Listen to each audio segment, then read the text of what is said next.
Typhoon Kalmaegi hits the Philippines on November 4, 2025. 205 kilometers per hour winds and floods devastate Visayas.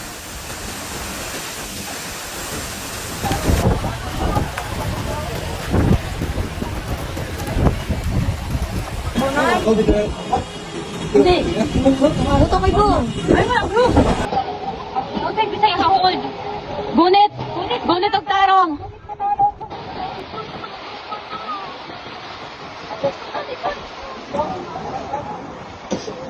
Kapita bilya adaliya kutkot liluan please. Please guys, tabangin please.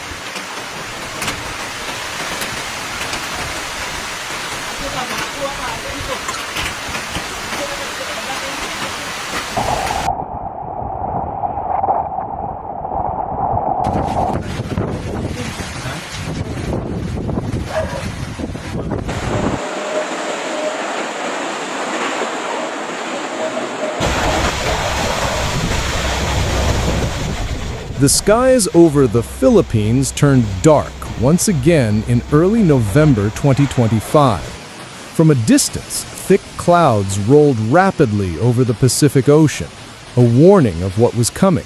It was Typhoon Kalmaegi, known locally as Typhoon Pino, one of the strongest and most destructive tropical cyclones to hit the country this year. Within hours, fierce winds, relentless rain, and towering waves battered the central Philippines, leaving behind a trail of devastation and sorrow.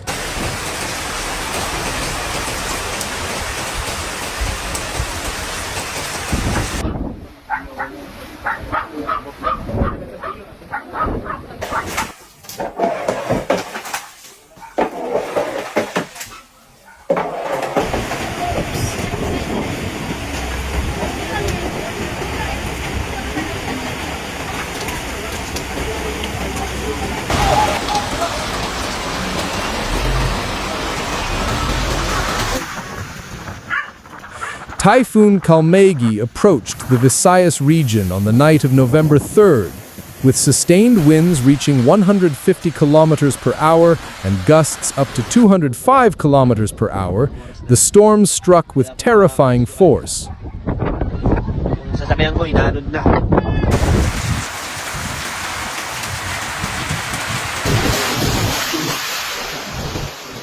Waves more than 3 meters high slammed into coastal areas, flattening homes and uprooting trees as if they were mere twigs. The National Weather Bureau, PAGSA, issued an urgent warning of life-threatening conditions, and it was no exaggeration.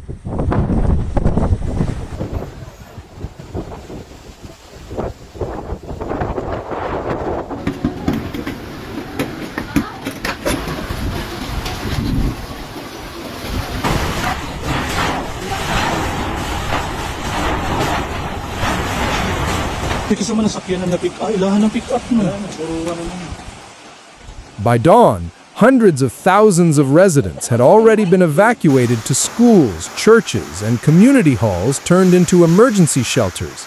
Yet not everyone managed to escape in time. In Cebu, flash floods rose suddenly to chest level. Cars were swept away, streets vanished under torrents of water, and some homes were completely submerged.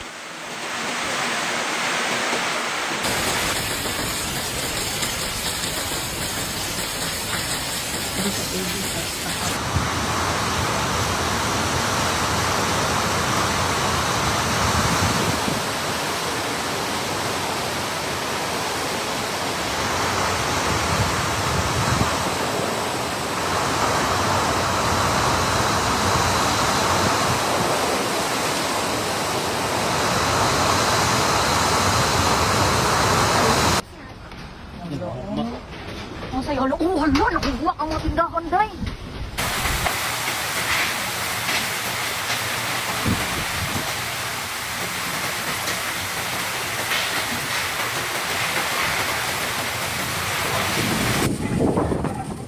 In southern Leyte, an elderly resident drowned after being caught in the rushing floodwaters.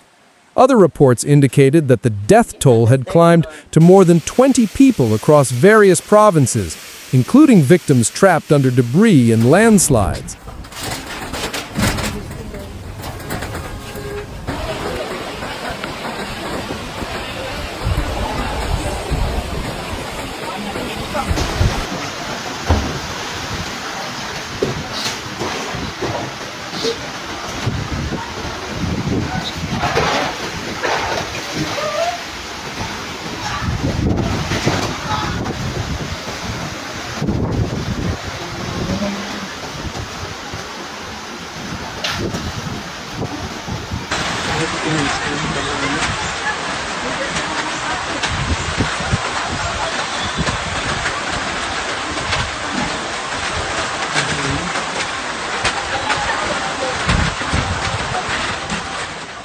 This was more than a storm.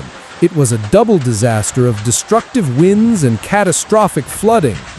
In Tacloban City, continuous rainfall for over 24 hours caused rivers to overflow, submerging neighborhoods.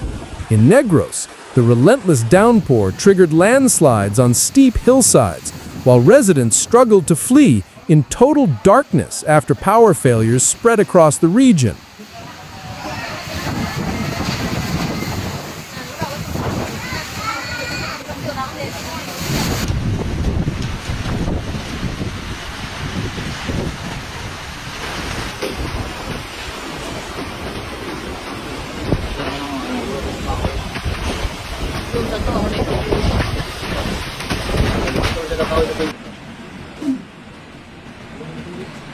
Sa second floor. Napay po nga river sa kwan.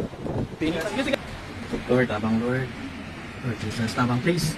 Kung na yung mga rescue na boat, dira.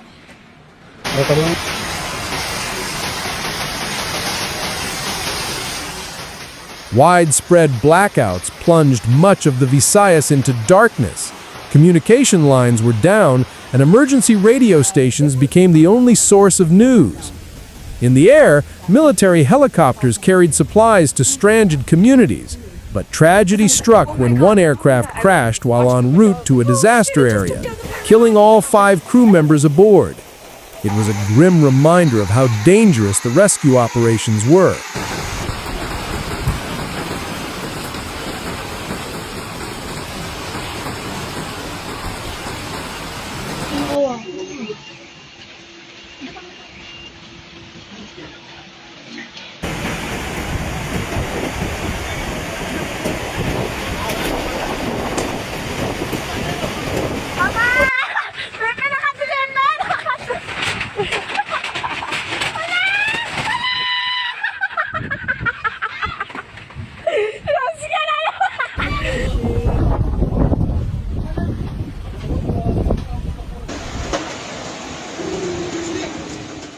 Seaports were closed, grounding hundreds of ferries and fishing boats.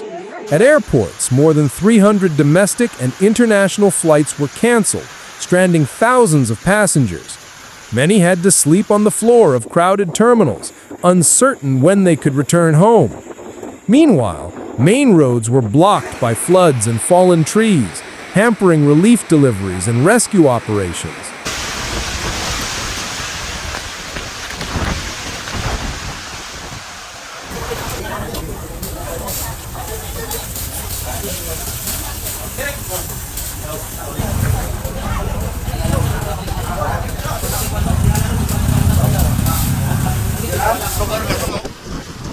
May bayog sa talisay.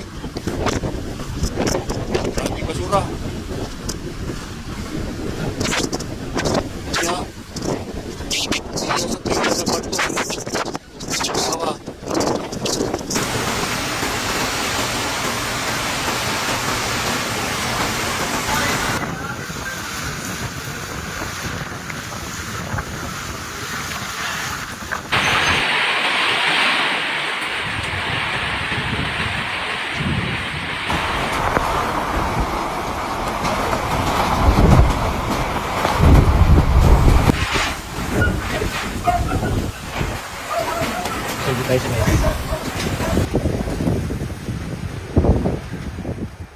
In the midst of the chaos, stories of human resilience shone through. In Ormoc, A volunteer was seen carrying children through waist-deep water to safety. In a centuries-old church in Leyte, dozens of families prayed together by candlelight as the wind roared outside. In Cebu, young volunteers set up makeshift kitchens, distributing hot meals to families who had lost everything.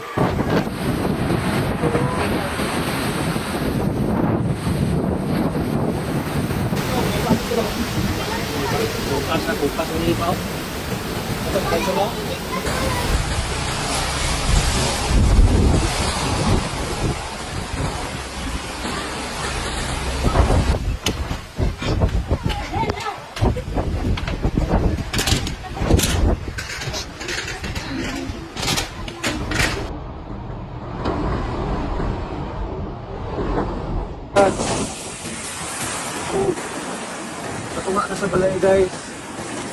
Never na mo rin. Napanik sila. Wala na sila makuhan.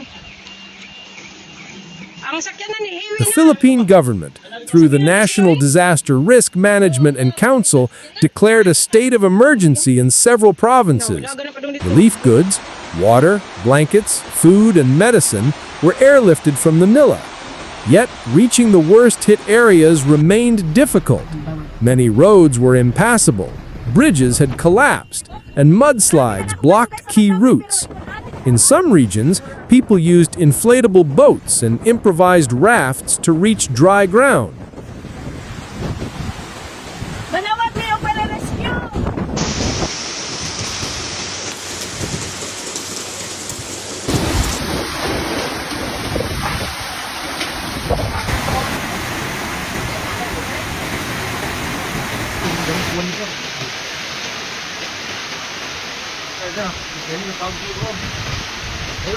Naabot na, sabi wala. Magaling ko dito. Kalas mo po, naabot na. Magaling na rin naabot din. Yung bago mo naabot mo, naabot na. Okay. Ang nila ng pong na-printe.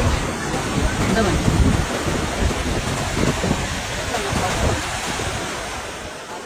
The environmental impact was devastating. Thousands of hectares of farmland were flooded, destroying rice and coconut plantations. Seawater intrusion contaminated freshwater sources, leaving many communities without clean drinking water. The government also warned of post-flood disease outbreaks such as leptospirosis and diarrhea. Lord, please help. Lord, please. Please, ang tamuhunong nani.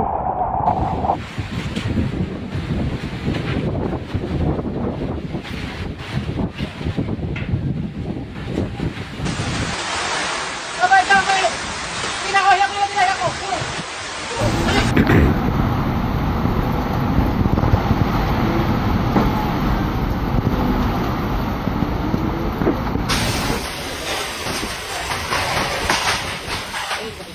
At night, towns that once glowed with lights were now shrouded in darkness. Only the faint glow of flashlights and candles pierced the gloom. The cries of children mixed with the howling wind and pounding rain. Yet, despite the fear and loss, the Filipino spirit remained unbroken. This was not their first storm, and sadly, it would not be their last. But each one left scars that would take years to heal.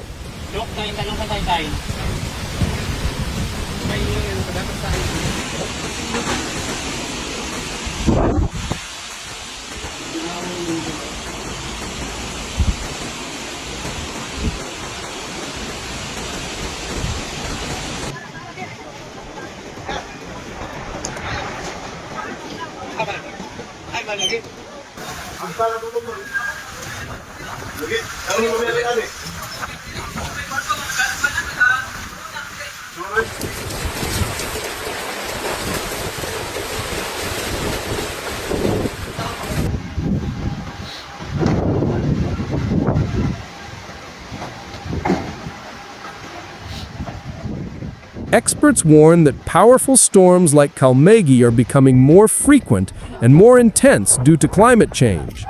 Warmer ocean temperatures allow tropical cyclones to grow stronger and dump heavier rainfall. The Philippines, lying directly in the Pacific Typhoon Belt, is among the most disaster-prone countries in the world. Every year, more than 20 storms sweep through its islands, many of them deadly. Ito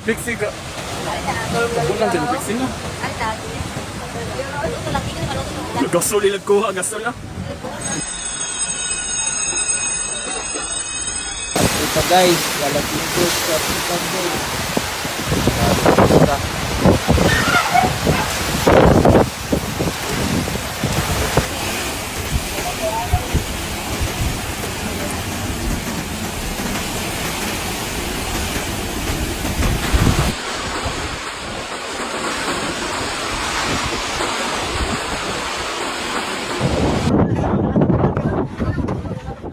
Now, as Kalmaegi moves away toward the South China Sea, the people of central Philippines are left to rebuild.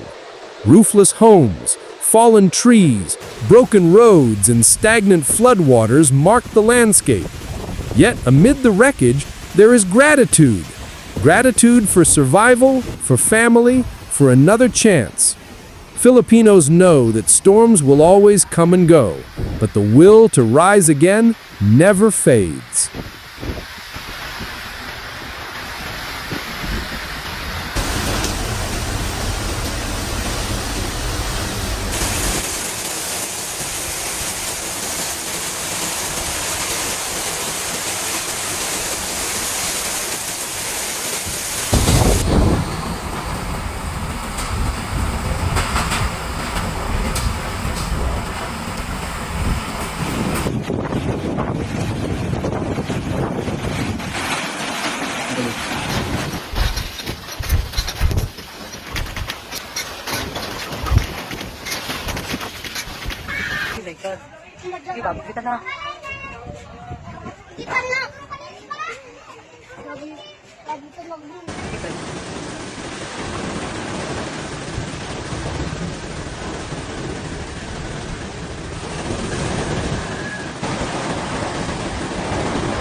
This disaster is a stark reminder that nature's power far exceeds human strength, yet human resilience can be even greater.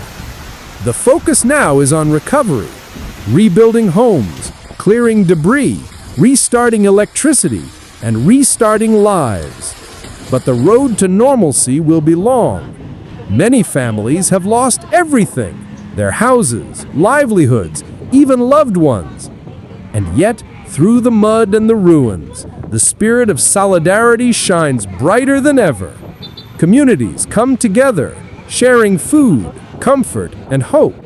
Across Cebu, Leyte, Ormoc, and Tacloban, people are proving once again that even after the fiercest storm, the Filipino heart stands tall, steadfast, compassionate, and unyielding.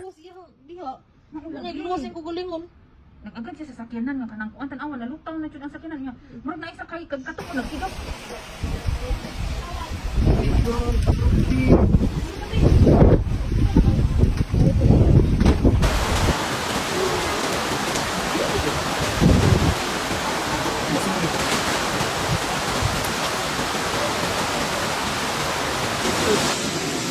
Grabe yung bagyo. Nagpampas. Dito yung mawala. Masakyan na sa atpang, nadama ka ni.